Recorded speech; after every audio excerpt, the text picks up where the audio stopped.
Judge Robinson of Circuit Court, now presiding. Ladies and gentlemen, as always, there'll be one talking while her honor is on the bench. You may be seated. Good morning, everyone.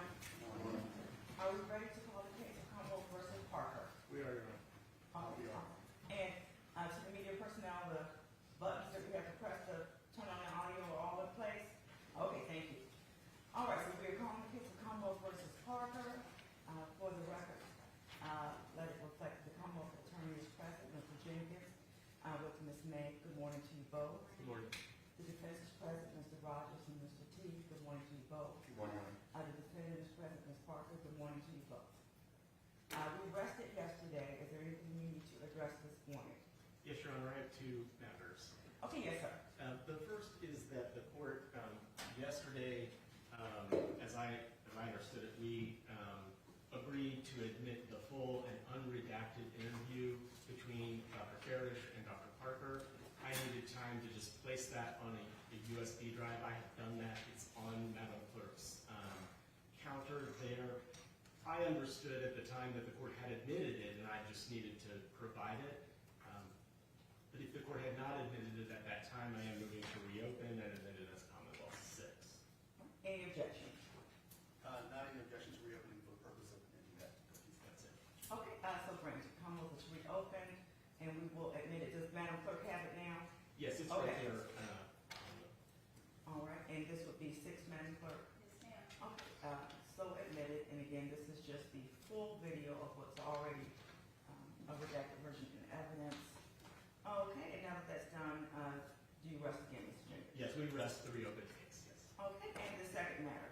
The second matter, Judge, is just as a preliminary matter, I understand that the defense, pursuant to their own subpoenas, intends to call as their witness several witnesses that have already testified, including Ms. Werner, Ms. Kovac, Ms. Parrish, Ms. West, perhaps others.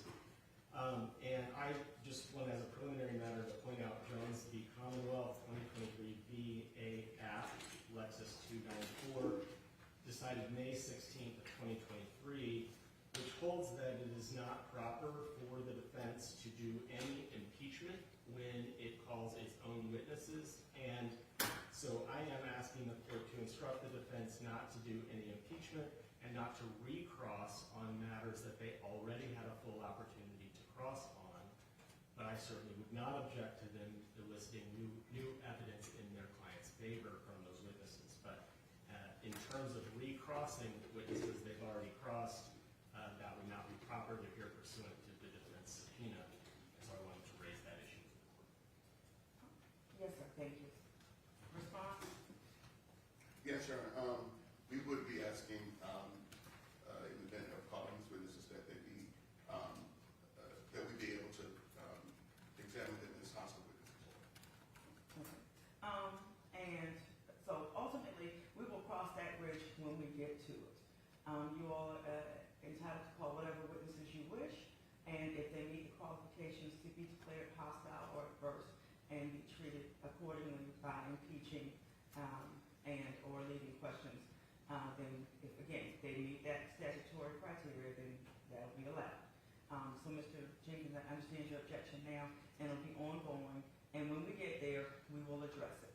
But again, if they meet the criteria for being a hostile witness, the court will allow them to be treated as such. I understand. Thank you. All right, thank you.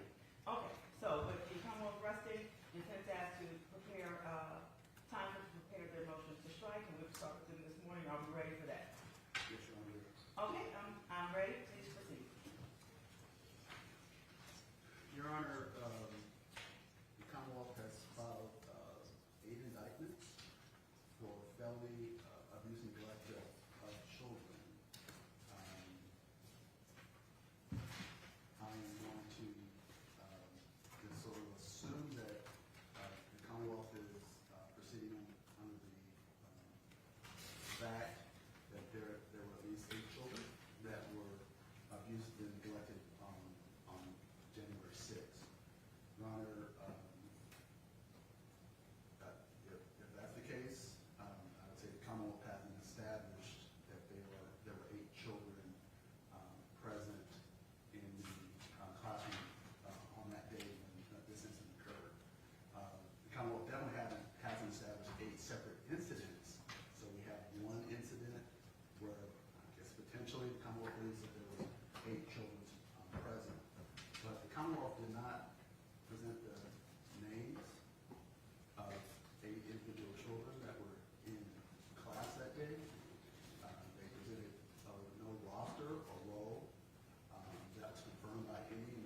unnamed children, this unnamed child or children are or were under the age of 18.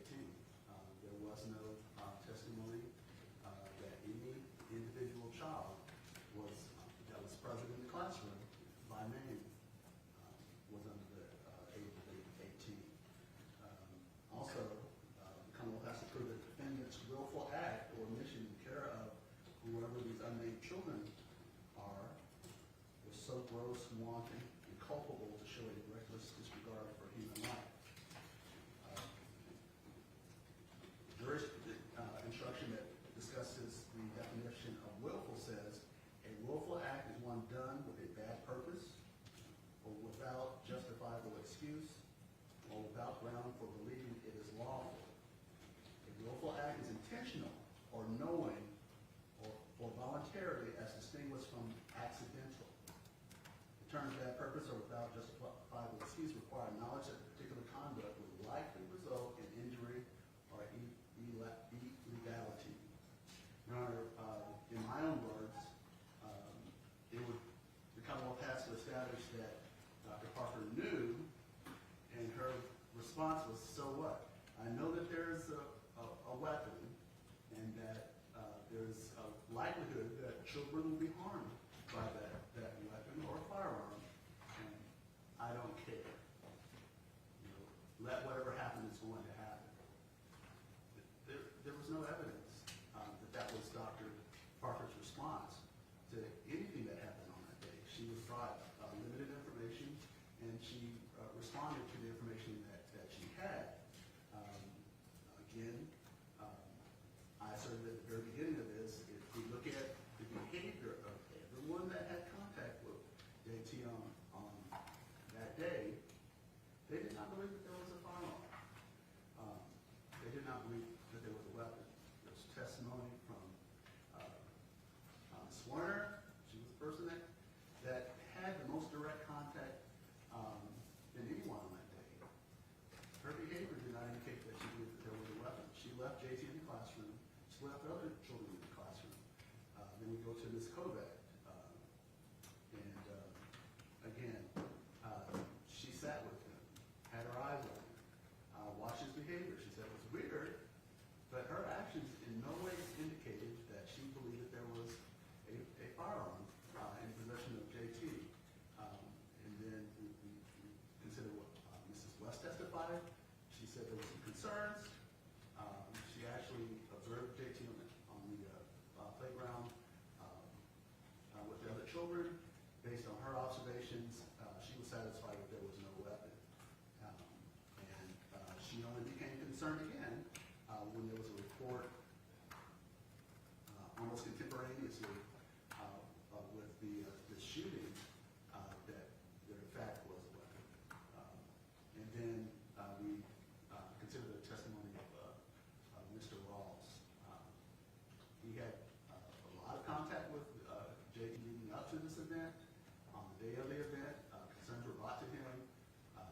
He investigated, put his eyes on JT, was satisfied that JT did not present a danger of harm to the students in the classroom. Your Honor, based on the information that Dr. Parker had, she made decisions. In hindsight, those decisions actually were determined not to be the correct decisions. But that wasn't her decision wasn't an act of neglect. There was no bad purpose, obviously. She didn't intend any harm to the students. Without justifiable excuse, Your Honor, based on the information she had, she took actions that she believed were appropriate based on the circumstances. And so there was no bad purpose.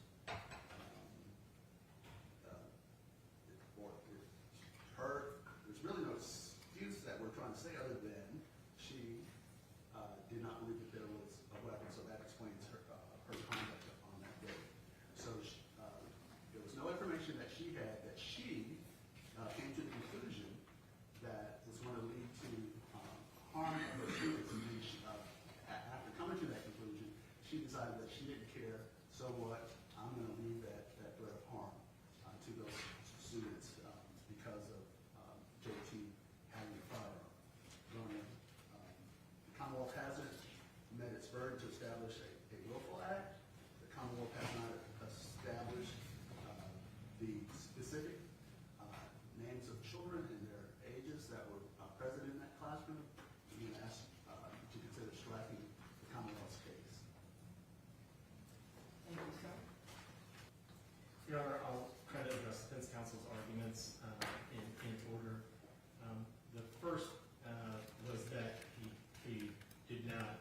person responsible for the care of students under the age of 18 at Richneck Elementary School. So there's no need for us to prove that they were in the classroom necessarily, though certainly victims, we would argue, are in the classroom, but only at the school. That we did not present specific names is not required. The requirement of the statute is that a person responsible for the care of a child under 18, willful act of omission was so gross, wanton, and culpable as to disregard human life. The statute defining what must be included in an indictment does not include a victim's name. And we can think of common examples of indictments that sometimes don't. For instance, did assault and batter another is a very common indictment that does not include any victim's name. So the jury would, the way it is indicted now, be free to find up to the number of victims that they believe existed, in this case with a maximum of 8. And certainly no indictment can be returned twice for the same victim, and that can be explained to them. But at the end of the day, the jury is the fact finder, and they can decide whether, what number of victims there were, if any. And so we think it is inappropriate to try to narrow that to specific names, but rather that the jury can decide based upon the evidence that they have how many to return or to return none. I'm sorry, how many to find guilty on or to find not guilty on all. Given that the argument generally being we didn't prove there were victims, I think that's definitely false. Children, specific children were referred to. 5 of them by my count are R, S, D, G, G, M, G, and K, S were the specific children that we referred to during the course of the trial. Ms. Jenkins, if you go with the initials one more time, I have S, D, G, G, M, G, K, S, K, S. and R, R. Thank you. So we have a total of 5 children that we identified with specificity, but I'll point to the testimony of Ms. Werner, who said there were about 20 students in her classroom, many of whom were in her field of vision at the moment that she was shot, and I would propose that it is up to the jury whether they believe more or fewer victims exist of this crime, and so we believe we should not be required to name specific victims in either the instructions or the indictments. The argument that we did not prove age begins with a reminder of 2 things, and of course the court is aware the burden of proof at this stage is the light most favorable to the Commonwealth, but I think more importantly that circumstantial evidence is evidence. We had testimony from several parents who said that they dropped their first grader off at school, that their child was in first grade, and that they were in Ms. Werner's class. Ms. Werner testified that first graders are about 6 years old, and throughout this trial we've instructed witnesses on the record to refer to people under the age of 18 using initials, and you had several parents come in and testify using only initials of their own children. The overwhelming evidence then is that these children were under the age of 18. No, we don't have all of their specific ages, but they were first graders in Ms. Werner's class, and they were students attending an elementary school. And so I think that the proof of age has been sufficient to survive the motion to strike. There were 2 legal standards mentioned by defense counsel in his argument to the court. And one was that he indicated that we had failed to prove that the defendant knew of the danger. But if you consult the model jury instructions, that is not the standard. The model jury instruction for criminal negligence tells us that to constitute criminal negligence, the Commonwealth must show that the defendant either knew or should have known that the probable result of his or her acts or omissions would be serious injury or death to a child. Given that, the correct standard for the court to apply is not that Dr. Parker knew there was a danger necessarily, but that she should have known of the danger. Having said that, she did know. There were multiple warnings she received from multiple people that there was an armed student. And as I argued during the trial on several objections, whether they thought it was a toy, whether they thought it was a knife, whether they thought just the mere fact that a possible weapon is on campus should have triggered the response defined in the crisis management plan, yet it did not. So it should have known and not known. The second legal standard defense counsel left out is from the willful act definition jury instruction. And so the model on that says a willful act is done with bad purpose. That's what defense counsel pointed out, but it's with bad purpose or without justifiable excuse. And I would argue that that is the part that we rely on here. I do not argue that Dr. Parker had a bad purpose. I will concede that fact. But the law says it's either of those, a bad purpose or without justifiable excuse. And I certainly do believe the evidence has shown that she willfully omitted acts that she should have done, and that she had no justifiable excuse for that willful omission. Given that, Judge, I ask you to deny the motions to strike. Thank you, sir. This is the defense motion, so they can have the last word. Anything additional? Just want the court to keep in the forefront, again, the actions of everybody. Nobody acted as if there was a actual firearm. Not following school policy doesn't result in a criminal allegation.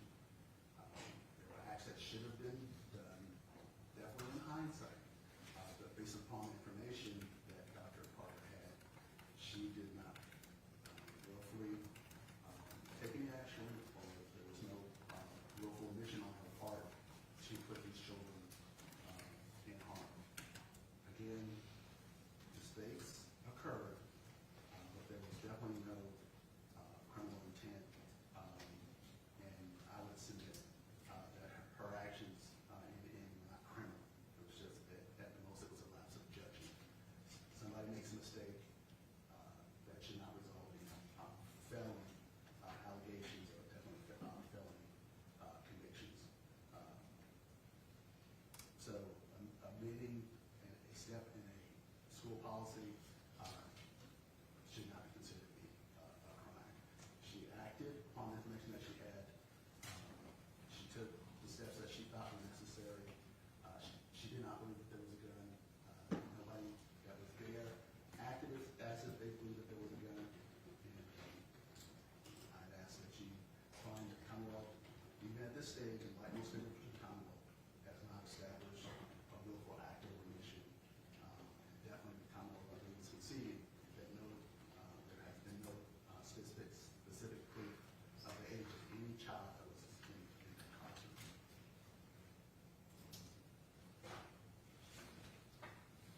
Anything further before the court makes a rule on the motion to strike? No, Your Honor. Will be honest, we could have done that yesterday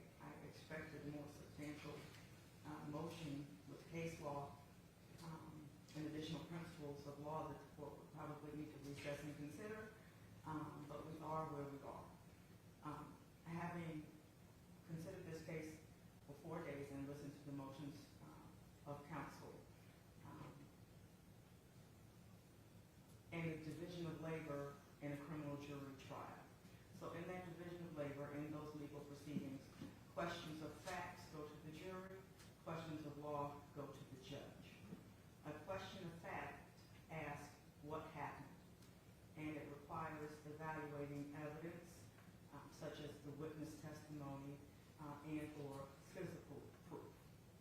Questions of law ask, how does the law apply to those facts, and requires interpretation of statutes, precedents, and constitutional rules. And that's kind of legalese, but breaking it down. The judge decides the question of law, which is what law applies, procedure, and runs the courtroom. In this case, a criminal jury, the jury would decide the facts, which is what happened.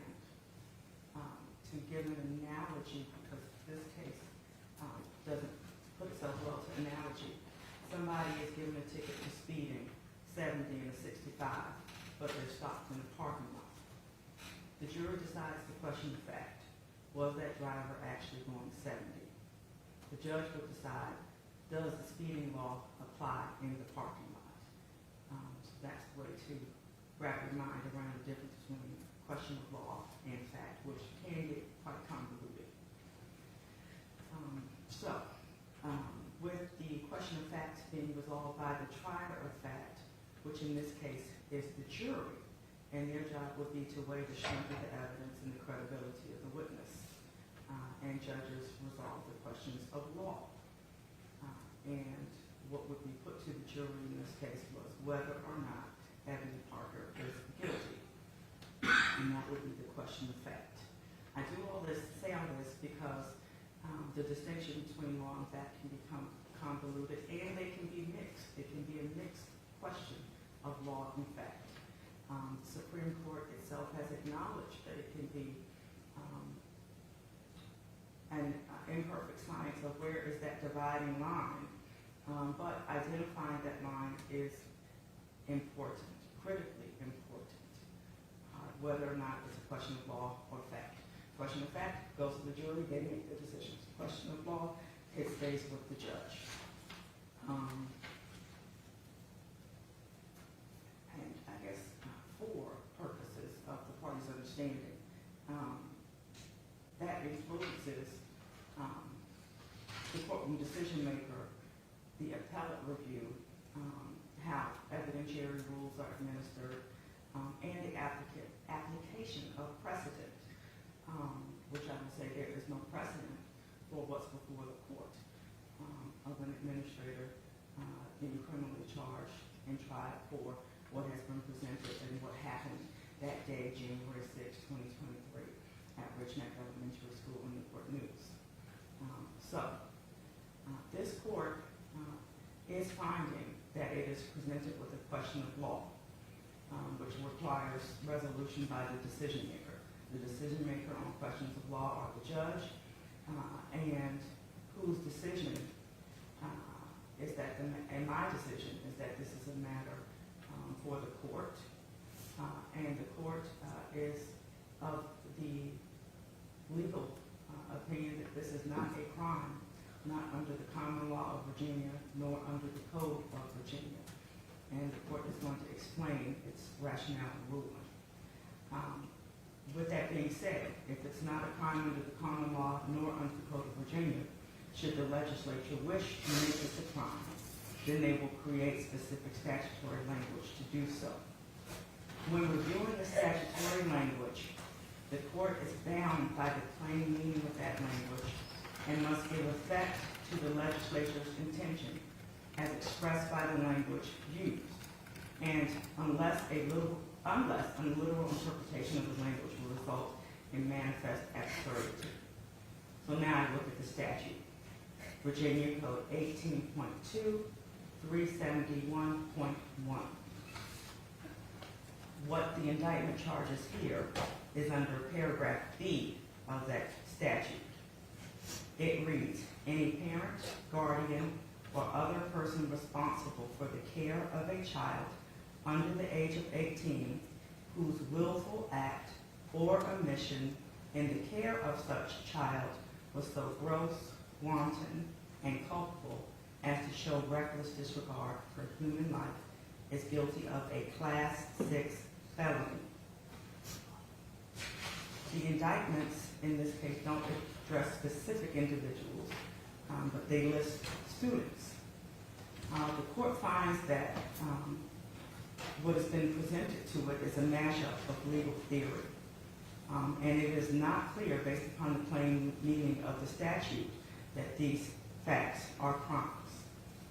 In the court's analysis, the court is asking, is the crime that Ebony Parker didn't follow Newport News policy and procedure, of which was put into evidence, which would have required two people to search the person of JT, either two administrators or one administrator and one security officer, of which the security officer was on site at a different school performing their duties, and the principal, the other administrator present, that's known in this proceeding, was in scheduled meetings during testing. Is the crime that Dr. Parker didn't direct a search of the child's person after being informed that the book bag was clear? Are the 8 counts of the indictment based upon the number of children in the room when the firearm went off? Are the 8 counts of the indictment based upon unfired bullets remaining in the firearm, which would be contrary to established case law as they have to be discharged? Is the delayed reunification the reckless disregard for human life? Is it the emotional trauma of the exposed child who was in the classroom? I believe the initials were KS. Is that the reckless disregard for human life? Is it the fearfulness, bedwetting, and hypervigilance of all the children in the school that day that comprises the reckless disregard for human life? Is it because JT wasn't expelled prior to January 6, 2023 due to his previous behaviors, which presumably would be in the province of the prior principals, Dr. Goodman and then Ms. Foster? Or is the crime the lack of heightened response from Ebony Parker due to her awareness of prior issues with JT? The court is unclear. And as previously stated, those legal theories do not fit the plain meaning of the statute. If they are to amount to a crime, then the legislature will need to codify it. Therefore, I do grant defense motion to strike in whole on all 8 counts of felony child abuse and endangerment under indictment CR, indictment number 24999-541-01-08. So those matters are dismissed. I want to add, my ruling today is based upon legal principles only. It is inappropriate for me to give my personal thoughts or express sympathy or concern, but it's understanding what happened that day was awful, that is agreed upon by all. The criminal matter before me does not call for me to discuss the Newport News school system or make political observations, and I will not comment on optics or engage in speculation. For the media, who has contacted this court constantly over the past 2 weeks, there will be no further comment from this court, except to commend the attorneys on both sides, Mr. Jenkins, Mr. Rogers, and Mr. Teague, for zealously advocating their respective positions and treating this forum with the utmost decorum. It is 9:46, and I did not have the jurors reporting until 10. So I'll ask the parties how they wish for me to discharge the jurors, if they want me to just tell them when they report to the room, or have them brought out and do it on the record. But in discharging them, I will remind them that no one from this court will contact them and direct them about this case. And I will ask the attorneys to please inform all of the witnesses that were to remain constructively sequestered that they are released. So from the attorneys, how would you like me to inform the jurors who are still coming in the building that they're discharged from their duties for this case? Your Honor, I feel like we should discharge them on the record. But I would have no objection at all if the defendant or other parties wanted to leave and just do that with counsel. Just counsel only. That would be fine. Okay, defense position?